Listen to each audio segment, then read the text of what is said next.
Campus Blue.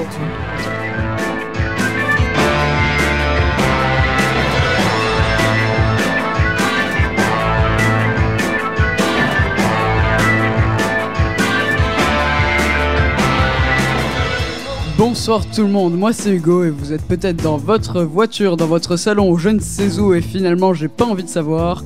Et nous nous retrouvons ce soir pour une émission en direct de la MAC à l'occasion de la 21e édition des Vibrations Urbaines. Cette émission est entre autres écrite par les jeunes de la Jam Radio. Ce soir à mes côtés, Nico pour la régie, Margot, Phébus et Clémence qui elle ne sera pas ce soir sur le plateau, seront nos intervieweurs. Salut tout le monde. Salut. Et enfin, à la mise en onde, on retrouve Nicolas Loubereux. Au sommaire ce soir, Pama vous propose non pas un, ni deux, ni même trois, mais 4 groupes. Dans l'ordre, on a Lobby, puis Pakoum Jaran, puis sera suivi de Daisy Mortem, suite auquel nous conclurons avec Stasma. Sans perdre de temps, on écoute Collapse du groupe Lobby.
Et vous êtes toujours sur Radio Campus 88.1, car oui, bonne nouvelle, votre radio ne change pas de canal comme une grande. Et avant tout, j'appelle notre experte en analyse, Clémence, pour avoir sa critique.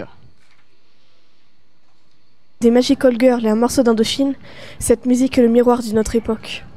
Enfin, le morceau finit sur un écho du chanteur, puis sur un silence, comme si le chanteur venait de chuter et que la musique s'effondre face à ce lobby. Peut-être est-ce pour ça qu'ils l'ont appelé collapse, effondrement en anglais. Merci Clémence. Chers auditeurs, j'ai en face de moi le groupe Lobby. Bonsoir à tous. Bonsoir. Bonsoir. Est-ce que au niveau de Bordeaux et de Pessac, c'est dur de trouver un local pour répéter et enregistrer? Disons que là maintenant on n'habite plus à Bordeaux, donc la question ne se pose plus trop. Mais au début du groupe, non, on n'a pas vraiment galéré à trouver de local. Il y avait le dispositif PAMA du coup de la ville de Pessac qui nous a accueillis pendant pas mal de répétitions, et puis on a aussi trouvé un autre local de répète, Rock et Chanson à Talence, dans lequel on a répété pendant pratiquement une année. Donc non, à Bordeaux il y a plein de trucs, c'est assez bien desservi du coup en termes de local de répétition. Vous êtes un jeune groupe, et quelles sont selon vous les différentes étapes pour se démarquer, pour se faire connaître? Alors je sais pas vraiment si on peut vous parler de ça, parce que nous on sait pas encore si on s'est vraiment démarqué. Mais en tout cas les premières étapes pour nous en tout cas c'était d'avoir enregistré un album qui va sortir en décembre, le 5 décembre. Et donc nous c'était vraiment le premier truc qu'on a fait, parce qu'on a vraiment été un jeune groupe. On a commencé à jouer il y a 1 an et demi à peine. Et là on essaie de faire de plus en plus de concerts, mais en fait on n'a pas vraiment d'expertise, on n'a pas une recette pour l'instant, on est encore vraiment dedans au tout début, voilà. On a vu que vous étiez sur Ulule pour un financement participatif. C'est quoi au juste? Est-ce que vous pouvez nous expliquer en détail? Du coup, comme Tim le disait, on a enregistré un album et on devait le financer. Donc on avait besoin de 3 000 € pour passer 2 semaines en studio, enregistrer les 10 morceaux qui seront sur l'album. Et donc pour ça, nous on n'avait pas forcément les moyens de les sortir de notre poche. Donc on s'est dit qu'on mettrait la moitié de ces 3 000 €. On les demanderait en fait aux gens, plutôt que de les demander juste à nos parents et à nos potes. Ulule, ça te permet en fait de mettre en place une espèce de cagnotte où les gens viennent et te donnent un certain montant. Donc ça peut aller de 5 à autant, à 1 000 € s'ils veulent. Bon, personne ne fait ça, mais ça pourrait être cool. Et du coup, merci papa, merci maman. Et du coup, en fait, ça te permet de donner aux gens la possibilité de participer au projet, et tu leur donnes en contrepartie. Tu leur proposes, par exemple, si vous donnez 5 €, vous avez l'album quand il sort. Si vous donnez 50, vous avez l'album plus un t-shirt, ce que tu veux, et ainsi de suite. Et le but, c'est de donner envie aux gens de te donner. Mais ce qui est bien avec Ulule, c'est qu'il peut y avoir des gens que tu connais absolument pas qui te donnent pour ton projet et qui te permettent de récupérer l'argent dont tu as besoin pour financer tes enregistrements ou autres. Et de manière générale, comment ça marche l'économie dans les groupes? Est-ce qu'on peut espérer vivre de sa musique un jour, ou est-ce que finalement le musicien c'est celui qui dépense plus d'argent dans l'achat de ses instruments que dans les recettes de sa propre musique? Ouais, c'est un peu ça, ouais. Après ça dépend, tu peux faire des espèces de reprises pour des mariages, et là tu peux t'en sortir et vivre de la musique. Mais ouais, c'est vrai que c'est compliqué, et surtout là actuellement avec le marché du disque qui est en plein déclin. C'est vrai qu'à part le live, c'est compliqué de gagner de l'argent, et puis nous, c'est pas du tout pour l'instant le but du groupe, quoi. Cela dit, vous vous appelez Lobby. Quel genre de lobby vous défendez? Le lobby de la bonne musique. Ouais, entre autres. C'est bien ça. Ouais. Musique justement assez inspirée des années 80, j'ai l'impression. Avec des synthés luxuriants. Avec des synthés luxuriants. Une marque de synthé en particulier qui fait... Oh là, GarageBand. GarageBand. Ah ouais, d'accord. C'est pas très connu, ça. Il faut pas croire qu'il y a besoin de dépenser beaucoup d'argent pour avoir un son stylé. Avoir tous ceux qui sont dans la galère, on vous comprend. Et on le sait. Du coup, en instrument, il y a quoi? Il y a basse, programmation musicale, chant et guitare? Ouais, c'est ça. Pourquoi on sent clairement l'influence des années 80 dans vos chansons, et donc les artistes comme Joy Division, David Bowie et tout sont souvent réputés comme dépressifs. Est-ce que vous, quand vous composez, vous faites les choses mieux quand vous êtes en état de mélancolie ou quoi? On n'est pas vraiment des mecs très dépressifs en fait, on est plutôt très joyeux, et on fait pas forcément de la musique très dépressive non plus. On essaye de... On aime bien ce côté-là, on aime bien du coup la Cold Wave, qui est un style vraiment. Donc tu parlais de Joy Division, c'est ça, c'est un style vraiment dépressif et très froid, très dark. Et nous, c'est un truc qu'on adore, mais c'est plus en fait nous ce qu'on recherche et ce qu'on apprécie dans ces styles-là, c'est les sons qui sont utilisés. Et c'est vraiment plus ça qui nous touche que les thèmes abordés ou vraiment la froideur du morceau. Nous, c'est vraiment voilà, ce qui nous plaît dans ce style-là, dans ces styles-là, c'est plus les sons qui sont utilisés. Donc du coup, non, on n'est pas vraiment mélancolique, on fait ce qu'on a envie de faire et voilà. Vous utilisez beaucoup d'effets sonores. Est-ce que vous pouvez nous en décrire quelques-uns ou un que vous utilisez souvent? Celui qu'on utilise quasiment surtout, c'est la reverb. La reverb, il permet de donner un effet où on a l'impression d'être, je sais pas, dans une sorte de cathédrale où tout résonne. Et en fait, c'est un très très bon liant pour que tous les instruments ils s'emboîtent les uns aux autres, etc. Avec la reverb, ça donne une forme de cachet. Et nous, c'est ça qu'on aime. Et dans les années 80, il y en avait surtout. Le truc qui est extrêmement caractéristique, c'est la reverb sur la caisse claire. C'est vraiment la marque de fabrique des années 80. Et nous, on l'a repris aussi parce qu'on aime bien ce côté-là. Peut-être un petit peu kitsch, un peu ringard, mais ça nous plaît aussi. Et comment on met une reverb sur la caisse claire en répétition, en concert, on veut bien, parce qu'il y a un ingé son derrière, mais en répète, ça doit pas être pareil. Vu qu'on a directement les batteries sur les logiciels, etc., en fait, on a toujours le même son de batterie, même les mêmes compressions, les mêmes trucs partout. Et ça, c'est un avantage aussi de jouer avec un ordinateur. C'est vrai que c'est important de préciser que nous, on joue sans batteur. Et qu'on joue donc avec toutes les batteries sont sur l'ordinateur, donc on a une liberté totale aussi dans les effets qu'on peut mettre, et notamment la reverb. Donc c'est vrai que du coup ces problématiques de studio ou non ou de concert, on les a pas trop parce qu'on a la même condition dans les deux cas. Donc j'imagine que la maîtrise du son, c'est peut-être ce qui est le plus facile pour vous. Ce qui est le plus difficile, c'est quoi? Composer, je sais pas, accéder. Des fois on a une envie et on n'a pas forcément les moyens immédiats de la mettre en place. C'est-à-dire qu'on pourra avoir envie de donner une certaine ambiance à un morceau, mais on n'aura pas forcément les clés, parce que justement, parce qu'on est un jeune groupe et parce qu'on est aussi en train de se construire, on ne sait pas encore, comme un ingé son, exactement quel effet on va devoir utiliser pour aller vers tel style. Et ça, c'est vrai que c'est peut-être la plus grande difficulté qu'on doit avoir, c'est réussir à trouver les éléments. C'est un peu comme les éléments d'une bonne recette, quoi. Enfin, c'est souvent ça qui nous manque. Là, vous vous sentez comment à quelques heures, même quelques minutes du concert, de votre prestation? Très bien. Très bien. Forcément un peu de pression, parce qu'on va monter sur scène, mais c'est pas une pression de est-ce qu'on va se planter, est-ce que ça va être nul, c'est juste on a envie de monter, quoi. C'est une pression qui juste nous donne envie d'aller jouer et d'aller tout déchirer. Eh bien, déchirez bien alors. Si votre musique était un générique ou un doublage d'une série, quelle serait cette série? Est-ce qu'on peut dire Scam Italia ou pas? Vous pouvez en inventer une et raconter vite fait un scénario. Hein. Il y a Nabil qui est en fac de cinéma, donc il va nous expliquer, il va nous... Alors, on serait une version méga dark de le bricoleur, comment il s'appelle déjà? Bob le bricoleur. Exactement. C'est-à-dire qu'on ferait vraiment des trucs, nous on irait réparer des maisons après l'ouragan Katrina, des trucs vraiment pas stylés, quoi.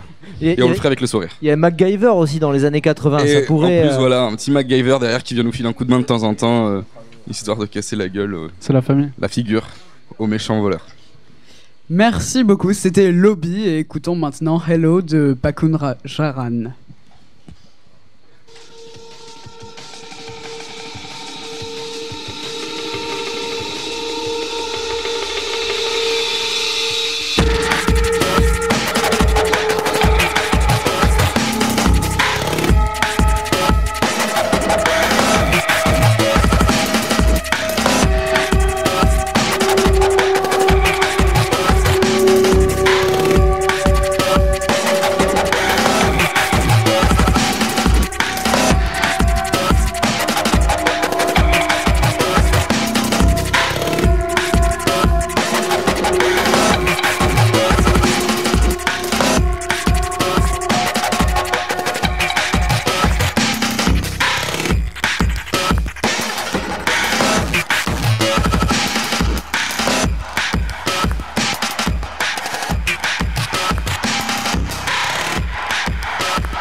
Allez, je suis sympa, lâchez Shazam, je vous donne le titre, c'était Hello de Pakun Jaran, que vous pourrez écouter ce soir en direct en concert à la Mac. Comme il y a quelques instants, notre experte vous livre de nouveau sa critique. Cette musique respire. Tout commence par un ensemble d'instruments. Pakun Jaran nous amène dans un monde apocalyptique et c'est ce qui me plaît dans ce morceau. La musique est un électrocardiogramme du monde qu'il nous dépeigne. Un monde qui a des soubresauts, se calme et redémarre. Les voix en fond sonore sont les personnages de ce tableau, qui peinent à être écoutés. Ce monde vibre en silence. Puis la musique reprend à toute vitesse, comme si le temps se réveillait. C'est un cycle. Si Collapse nous présentait tout à l'heure une DeLorean, Paco Sancho a mis en musique l'éternité, et semble enfin lui dire « Hello ». Il nous raconte une histoire, et c'est ce qui m'a plu dans sa musique. Waouh, quelle critique, Paco Sancho. Oh, c'est touchant, ouais. Merci beaucoup. Alias Pakun Jaran, on a donc Jérémy, Samia et Aya. Et Aya. Donc, À vous trois, vous formez le groupe Pakun Jaran. Bienvenue à vous. Quand vous composez, est-ce que vous recherchez la performance ou le ressenti, à moins que performance soit ici synonyme de ressenti? Waouh, dis donc. Alors déjà en fait on est trois. En fait le groupe il est vraiment effectif pour la formation live, c'est-à-dire que moi je m'occupe vraiment de la production et du son avant les lives en fait, hein, c'est moi qui gère le projet niveau musique. Samia va gérer le visuel, alors autant sur les clips que sur la production des visuels, ça peut être des photos, des images. Et Aya, avec qui je collabore souvent niveau son, elle c'est pareil, elle a un projet solo qui est compositrice aussi et elle chante sur scène avec nous. Du coup, on va dire les questions de production et de composition, c'est donc moi qui suis vraiment concerné. Est-ce que tu peux juste me redemander, est-ce que je cherche alors le ressenti? Tu peux juste me reformuler ça? le ressenti ou la performance? Ah non, alors pour le coup, non, c'est vraiment. Alors ça, c'est issu du premier projet, donc il y a forcément un côté un peu démonstration de force, ça c'est sûr.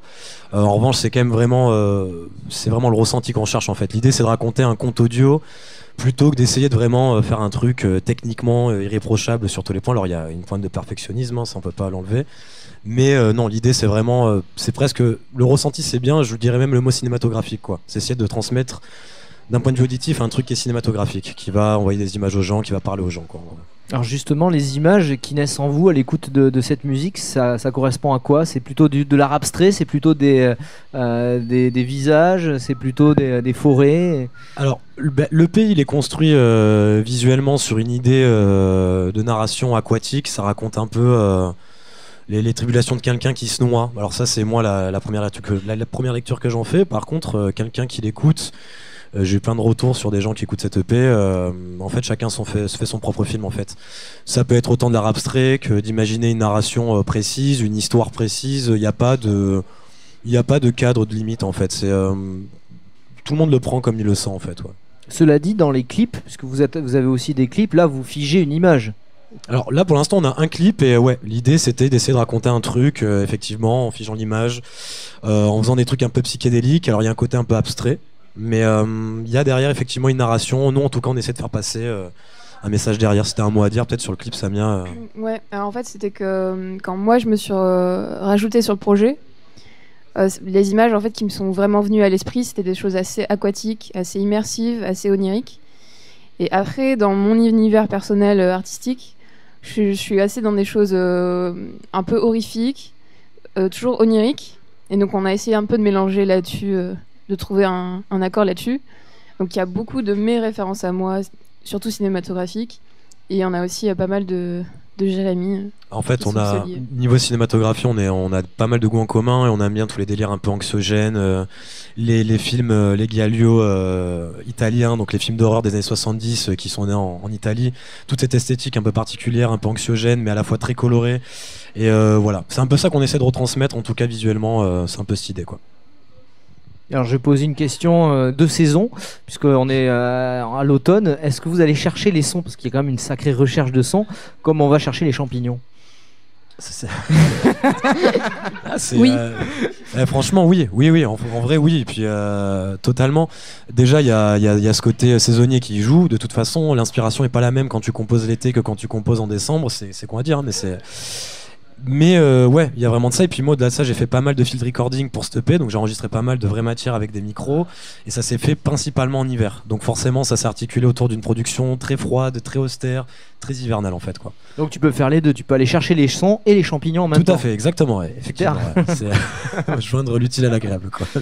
Est-ce que pour faire de l'électro, il suffit d'appuyer sur tous les boutons d'un pad ou quoi, et en live d'appuyer juste sur play, ou ça va un peu plus loin quand même? Alors non, alors ça peut être le cas pour. Alors au niveau de la production, non. Même vis-à-vis des artistes, par exemple, que je trouve très paresseux.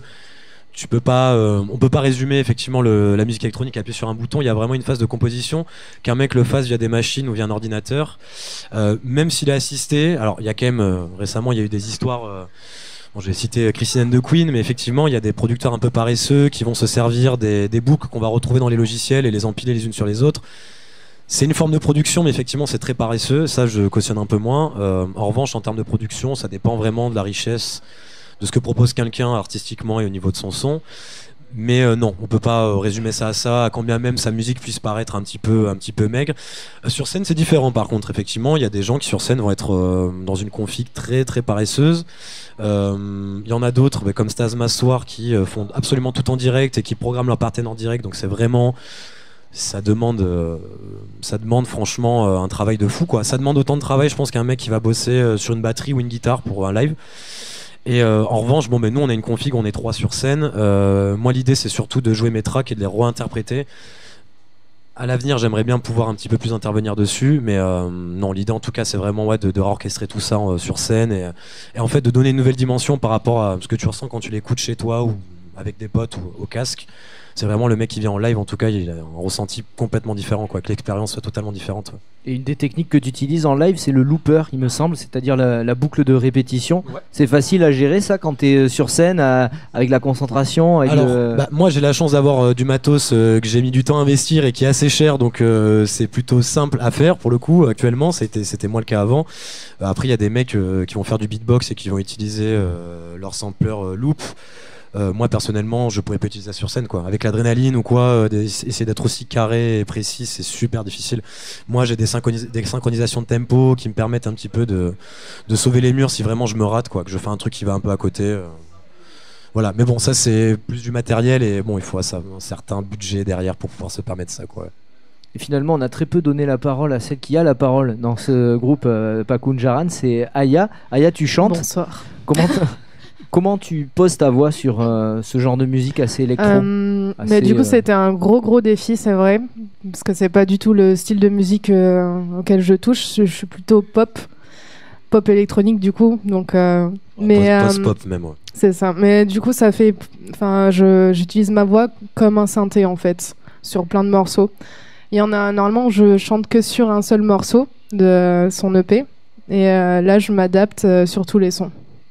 En faisant des voix avec du délai, plein de choses. Ce qui donne une autre dimension en fait à tous les sons qui peuvent paraître un peu austères quand on les écoute dans la version studio. En live avec Aya, du coup, il y a des ponts qui se créent, il y a une dimension un peu plus pop et accessible qui se met en place, quoi. Et tu chantes des notes ou tu chantes des paroles? Un peu de tout. Je crie, je chante, je fais des notes, je fais un peu de tout en fait. Vraiment pour composer encore plus derrière. Faire que ce soit encore plus homogène en fait. Et en live, tu le fais au feeling ou tu le prépares un tout petit peu avant? Alors, je le prépare parce que c'est important de se structurer quand même, mais il y a beaucoup d'improvisation aussi. J'aime bien que ce soit un peu différent tout le temps. Voilà. Vos influences, ça part d'où? Et ça arrive où? Influence musicale ou n'importe lesquelles mais ça peut être intéressant aussi. Je pensais musicale, mais c'est vrai que si vous avez d'autres influences... Je vais essayer de faire concis. Alors musicale, moi je viens surtout... alors je viens du rock à la base, à la toute base. Après je suis rentré dans la musique électronique à la fin du collège et je pense que j'ai vraiment commencé à vouloir faire du son en découvrant donc tout le courant anglais Letfield, IDM, donc Aphex Twin, Square Pusher, ces trucs très à la fois très pop mais à la fois très dur, très noise. Ça c'est vraiment les trucs qui m'ont inspiré pour la musique. Après à côté de ça, moi je pense que ce qui m'inspire le plus pour la musique c'est le cinéma. Donc vraiment, alors là, ça va être difficile de sortir des références, mais moi, c'est tout ce qui va être effectivement parler des Gallios italiens. Donc vraiment, ces vieux films d'horreur à l'esthétique très prononcée, qui font pas forcément peur d'ailleurs, mais qui ont une esthétique hyper travaillée, hyper colorée, très graphique, très expressionniste finalement. Et il y a aussi, après, moi, ça va être tous les gros trucs, tous les gros films à la Coppola, les Apocalypse Now, ce genre de trucs, je pourrais les revoir des milliers de fois. Ça, c'est des trucs qui me parlent. Au niveau de ce que je ressens quand je vois ça, j'ai envie de le traduire musicalement. Ouais. Et on a un message de notre metteur en ondes qui nous dit un Gallio des Galli. Exactement, voilà. Tout à fait. C'est exactement ça, bien vu. Italienne. On aurait une question. Vous êtes plutôt Johnny Hallyday ou Charles Aznavour? Je vais répondre. Répondez chacun à votre tour. Moi, franchement, plus Johnny Hallyday, mais quand bien même c'est juste un interprète, je trouve que c'est un vraiment excellent. Enfin, c'était pour le coup un excellent interprète. Aznavour est fort, mais ça m'a vraiment jamais parlé, quoi. Moi, je dirais aussi Johnny Hallyday pour sa période quand il était assez jeune, des années 60, où il y a quelques morceaux que j'aime beaucoup. Et Paul Naref. Franchement, c'est trop dur à choisir. Je dirais Johnny Hallyday.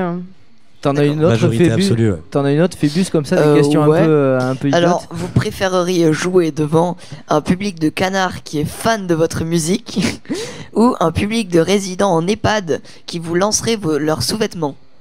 Moi, le public de canards, perso. Yann ne répond pas. Bon, les canards. Hein. Un peu plus vivant, probablement. Ouais. Merci beaucoup Pakoun Jaran, à bientôt. Et pour entamer cette deuxième partie d'émission, je vous propose d'écouter Arrête de Daisy Mortem.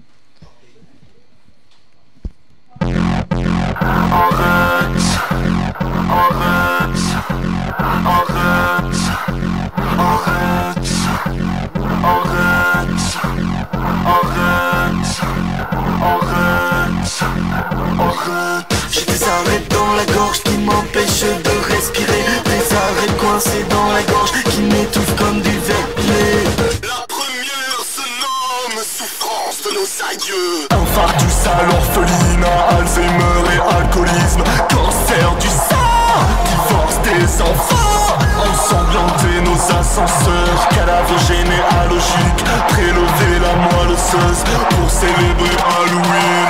Et quand le vieux commandant sort le ceinturon, les enfants se réfugient sous le chat.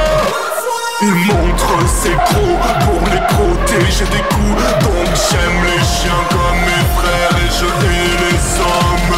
J'ai des arrêts dans la gorge qui m'empêchent de respirer. Des arrêts coincés dans la gorge qui m'étouffent comme du verglas. La deuxième se nomme la haine du monstre. Ce que je veux, ce que j'ai fait, ce que je cache, ce que j'exhibe, ce que j'ai dans la tête et au bout de moi-même. Mon amour, mes vices, le sang dans mes veines. Et un jour je le sais, vous allez me prendre et me pendre. Vous voulez tous me voir cassé en deux. C'est parce que vous avez peur de ça. Vous avez peur de moi et de vous-même.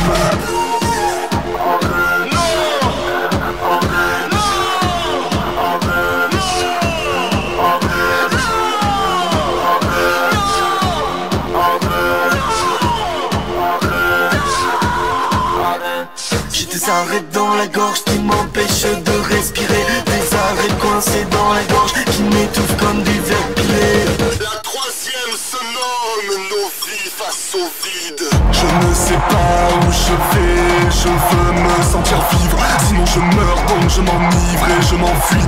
Et je voudrais m'en foutre, mais les arrêts restent toujours coincés dans ma gorge. Alors je perce de nouveaux trous dans mon torse pour respirer. Et je sais que les taux se resserrent, qu'on nous met des bâtons dans les roues. Mais en fait, on se fait déjà du mal sans vous. Nos vies se gangrènent, donc on joue à la haine. Et on aime nos peurs, nos peines, nos propres lâchetés. Et combien d'arrêts encore coincés dans nos gosiers, habitués au sang. Comme si la vie n'était qu'un gros poisson qu'on bouffe sans faire gaffe. Mais attention, après l'arrête, il y a l'hameçon, arrête.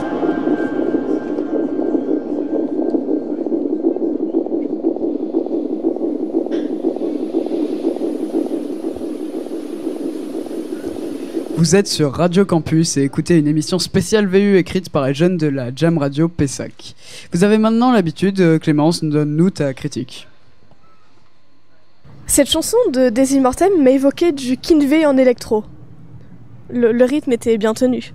On ne s'ennuie pas dans cette musique où les voix font un concours de présence avec la musique. Jusqu'à ce que les deux s'en mêlent et forment une symbiose. J'ai beaucoup aimé l'utilisation de l'autotune qui transforme l'homme en robot, jusqu'à ce que le chanteur devienne machine. Néanmoins, le personnage nous dévoile ses peurs, peut-être une ultime trace d'humanité, avec du rythme qui nous invite à le rejoindre. Au final, on attend de danser, à moins que Desi Mortem nous dise « Arrête ». Alors, Vampiro Maracas, Charlotte et Cindy Blu-ray, est-ce que vous vous inspirez d'œuvres autres que la musique, comme des films de science-fiction par exemple ?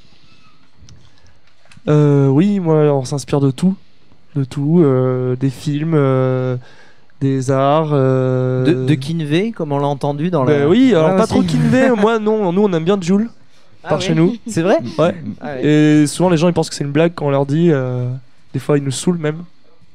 Ouais, c'est pas de la musique et tout. Ouais, ils s'énervent. Ils s'énervent des fois les gens, mais on aime bien Jul. Même ouais, tout ce qui se danse quoi. Quand il faut danser quoi. Au bout d'un moment. Mais on s'inspire de tout, même les expériences, voilà, tout. Justement, votre musique elle a un côté dansant. Est-ce qu'on peut considérer que Desi Mortem c'est une danse mortuaire ? Ben oui, c'est très bien comme définition, franchement, très très cool. Vas-y. Il y a un côté, fête un peu dark aussi. Est-ce que dans ce côté dark, il n'y a pas aussi un côté un peu critique de, je sais pas, de la société, un côté on fait la fête parce que finalement on n'a plus rien à perdre, un côté un peu résigné? Non, pas spécialement, mais en fait j'aime bien les trucs dark parce que je trouve ça plus excitant, sinon ça m'ennuie. Donc j'aime bien quand c'est un peu violent. Si vous deviez définir l'énergie qui vous habite quand vous êtes sur scène, ça serait laquelle ? C'est une sorte de transe. Et comme tu disais, une danse, quoi. En fait, on rentre dans une transe, dans un élément où on a complètement un lâcher prise. C'est, moi en tout cas personnellement, c'est assez personnel. C'est un peu où on oublie vraiment le public. En plus, souvent il n'y en a pas beaucoup, du coup, il faut bien l'oublier. Et c'est assez, c'est un peu égoïste, quoi. Mais bon, on fait la musique pour nous, quoi, sur scène. Et dans vos musiques, il y a un côté bionique un peu. Est-ce que vous crachez pas vraiment tout ce que vous avez dans le ventre quand vous êtes en train de faire un morceau, ou est-ce que au contraire vous êtes totalement sain et que vous inventez un personnage? Si, c'est très thérapeutique pour moi. J'aime bien écrire surtout des paroles. Enfin, j'ai souvent de l'inspiration quand je suis angoissé par quelque chose. Et du coup, ça me travaille et je sais pas quoi faire pour que ça sorte. Et donc, en écrivant, ça me permet de.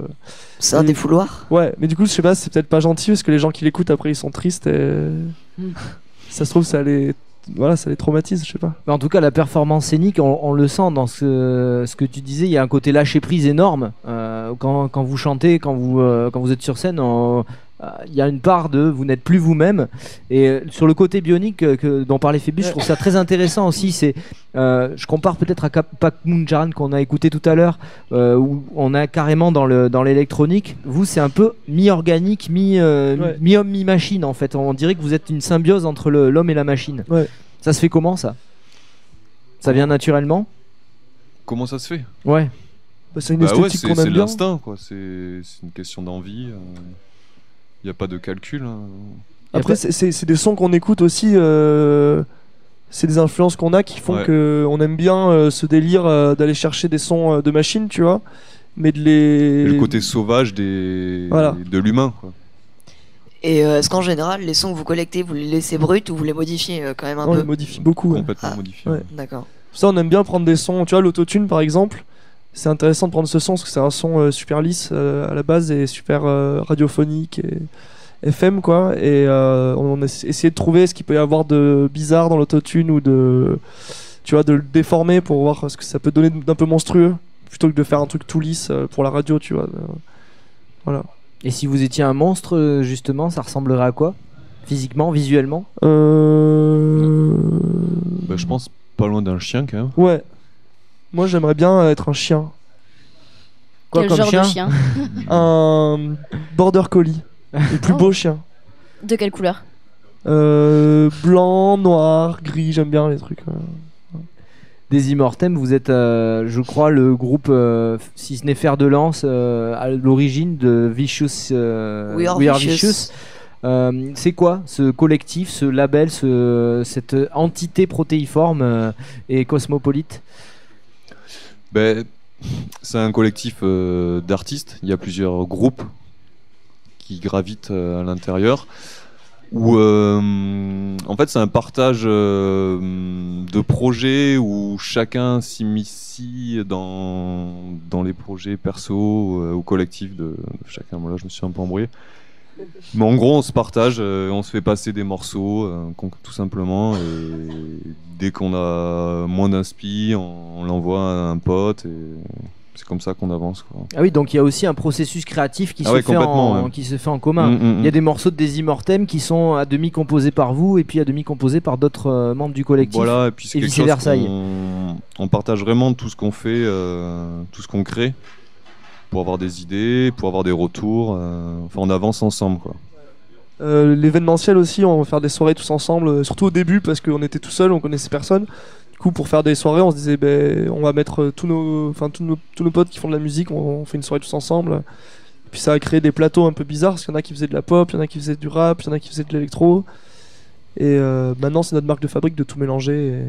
Alors vous mélangez tout, mais en même temps, il y a une cohérence. Quand on écoute un projet We Are Vicious, on le reconnaît immédiatement. Comment vous arrivez à faire cette cohérence malgré la diversité des groupes et des projets musicaux que vous avez? Mais ça, c'est les rencontres, quoi. C'est des affinités. C'est l'amitié, en fait, qui fait que vous avez à peu près les mêmes. C'est quand même la base, quoi, l'amitié, parce qu'on passe des soirées ensemble. Oui, ça reste la base, quoi. Genre, on va passer une soirée ensemble et à 2h du matin, je sais pas, Aya, elle va mettre un clip, elle va nous faire découvrir un artiste. Et regardez, ça c'est super, on va tous être là, ah, putain, trop bien.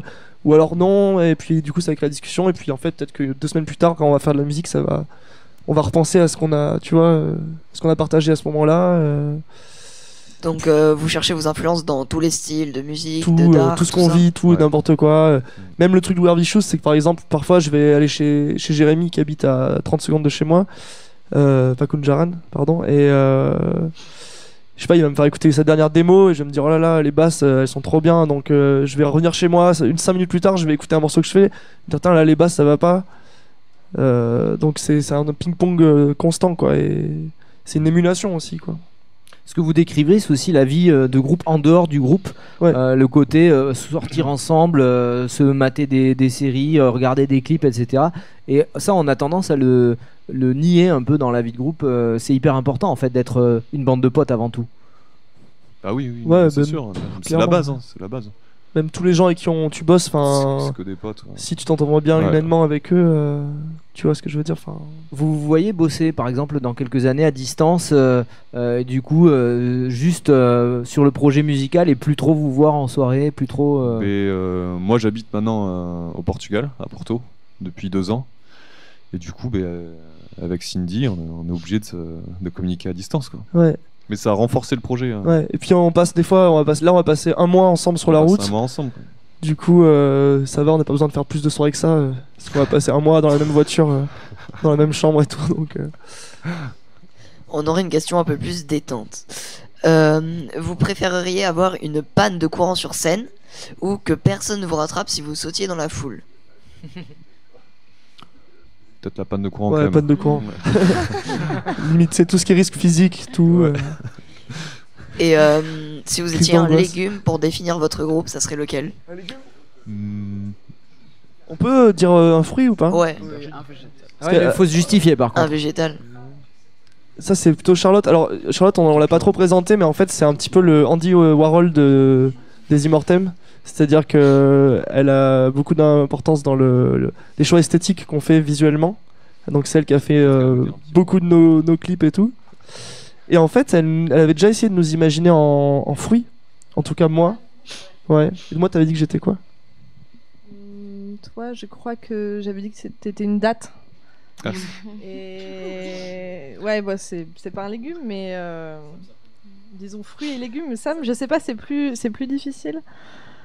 Je sais pas, peut-être un ananas ou quelque chose comme ça, ouais. Mais le groupe, le projet des Immortem, un légume ou un fruit, il faut le justifier, il faut expliquer pourquoi. Il faut justifier, mais ça demande beaucoup de réflexion quand même, parce que c'est une question grave. Ouais. C'est pas une question détente, je trouve, Ouais, quand même. D'accord. c'est une question importante. Un fruit, vous avez pas d'idée? Non, un fruit ou un légume? Un végétal. Hein. Bon, si vous voulez, on vous laisse réfléchir là-dessus et puis vous discrètement végétal, vous nous ça apportez serait là. facile puisque c'est déjà dans votre nom, mais c'est déjà le nom en lui-même. Hein, mais bon. Bon, on vous laisse réfléchir là-dessus, je pense. Mais par contre, avant la fin de l'émission, vous venez nous le dire. Ouais, vous faites un brainstorming, là, une réunion d'équipe, c'est très important pour nous quand même. Bien, merci beaucoup Daisy Mortem. À plus. Merci. Est-ce que la régie, on pourrait écouter Hammer de Stasma? Oui, tout à fait. On écoute Hammer de Stasma, même si vous n'êtes pas dans un Hammer.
Et vous venez d'écouter Hammer de Stasma. Malheureusement, notre experte ayant posé un RTT, il n'y aura pas de critique pour cette musique. Alors, je te rattrape, Hugo, parce que notre metteur en ondes nous envoie un petit message. Il dit ça sonne comme une vieille Sega Mega Drive boostée aux enfêtes. Je trouve que c'est pas mal comme critique. Je sais pas si ça te va. Je valide. Ah, c'est pas mal. Bon, Stasma, la rumeur vous nomme le Christ de la jungle, mais si je cherche à vous appeler par le nom de votre job, comment je fais? Comment on appelle quelqu'un qui mixe? Ah, mais alors, le problème, on appellerait quelqu'un qui mixe, on l'appellerait un DJ. C'est ça que tu... Peut-être, je ouais, vous pose la question. non, quelqu'un qui mixe. Donc qui prend des morceaux qui ne sont pas à lui pour en construire une histoire avec, en les enchaînant, en les fondant, on appelle ça un DJ. Après, moi, par contre, du coup, je fais pas du tout ça. Je joue que des morceaux que j'ai composés moi-même, et du coup il n'y a pas vraiment de mots en français qui définissent ce genre de choses.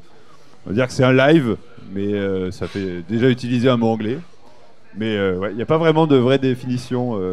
Ouais, le mixeur ça marche pas non, trop. Mixeur, ça marche pas. Mixeur, Moulinex. Un producteur qui joue ses morceaux. Ouais. À la limite on l'appelle pas, on va le chercher directement. C'est ça, ouais. Parce qu'il est trop concentré aller sur voir. ses... Et puis voilà, ouais. En général, de toute façon, il voit personne en dehors de son ordinateur et de ses machines, donc.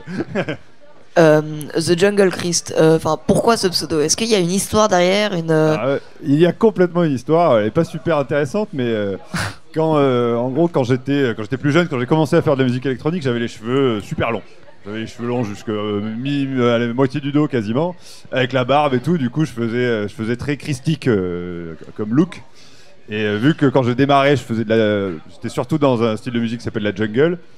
Une pote m'a baptisé le Jungle Christ. Et c'est resté pour donner un peu de peps à Stasma qui était tout seul comme ça. Dans le morceau qu'on vient d'écouter, il y a une mélodie jouée par des clochettes ou des bulles de verre. C'est quoi le nom? Est-ce que c'est virtuel? Est-ce que ça existe? C'est virtuel. À la base, je voulais faire un son de xylophone, que ça ressemble à du xylophone. Et par contre, c'est un xylophone totalement synthétique, mais c'est fait avec un synthétiseur virtuel, en essayant de se rapprocher le plus possible du xylophone. Parce que vous n'avez pas de xylophone Non, sous j'ai la pas main de xylophone et surtout, je ne saurais pas du tout en jouer. Ah, d'accord. Sur un site internet, on a vu les pochettes des anciens albums. Ouais. On a remarqué que les motifs s'étaient souvent tournés vers les graffitis ou les têtes de mort. Ouais. Pourquoi? J'ai toujours bien aimé à la base, j'écoute du métal surtout, du punk et du métal. Il y a toujours ce côté très morbide un peu dans les pochettes. Il y a beaucoup de pochettes à base de crâne aussi, des trucs comme ça. Et je trouve que le crâne, j'ai toujours trouvé que c'était un symbole qui parle vite aux gens. Je sais pas, moi ça me parle en tout cas. Moi, j'ai toujours bien aimé faire que les visuels des pochettes soient basés sur quelque chose d'assez immédiat. Souvent avec des visages ou des crânes ou des choses comme ça. Ouais. Ça a un nom en art d'ailleurs, j'ai oublié le nom, mais je crois que c'est les vanités. Les vanités, voilà, c'est ça. C'est des objets qui sont symboliques finalement. Oui, c'est ça. Ouais. Ça symbolise que je dise pas de conneries, mais c'est la mortalité de l'être humain. Et au final, le petit séjour sur Terre qu'il fait. Quoi. Ouais, c'est exactement ça. C'est un peu l'idée du carpe diem, de profiter de la vie parce qu'on va tous finir morts. Ouais. Et du coup, t'as envie de défendre ça aussi dans ta musique? Si on te demande si t'as un message, s'il y a une revendication, s'il y a un sous-titre qui passe derrière ces musiques, ce serait un peu ce côté carpe diem parce que de toute façon... Pas totalement, mais oui, un petit peu, mais pour moi, ce genre de musique, ça reste du punk. Ça reste quand même très quelque chose d'immédiat, d'énergique, même si c'est très technique et très compliqué, que c'est pas forcément immédiat comme musique. L'idée, c'est de faire des choses rapides qui changent beaucoup. Au final, un peu comme la vie, ça change un peu tout le temps. On peut pas toujours prévoir ce qui se passe. Et moi, c'est un peu ce que j'essaye de transmettre dans la musique que je fais, c'est quelque chose de très changeant. Et comment ça se fait si tu nous décrivais la genèse d'un morceau de la page blanche ou de l'idée jusqu'à la réalisation, peut-être pas tout détaillé, mais c'est tellement fourni que je me demande comment tu fais en fait. En fait, ça démarre j'ai jamais vraiment une idée précise. Je suis pas le genre de personne à démarrer un morceau en me disant je vais faire ça. Et je vais plutôt... en m'amusant sur des machines ou en m'amusant sur sur un son en particulier en mettant des effets dessus, ou même en écoutant une musique, en trouvant un passage qui me plaît, en me disant tiens je vais enregistrer ce passage-là, le trifouiller, en faire autre chose.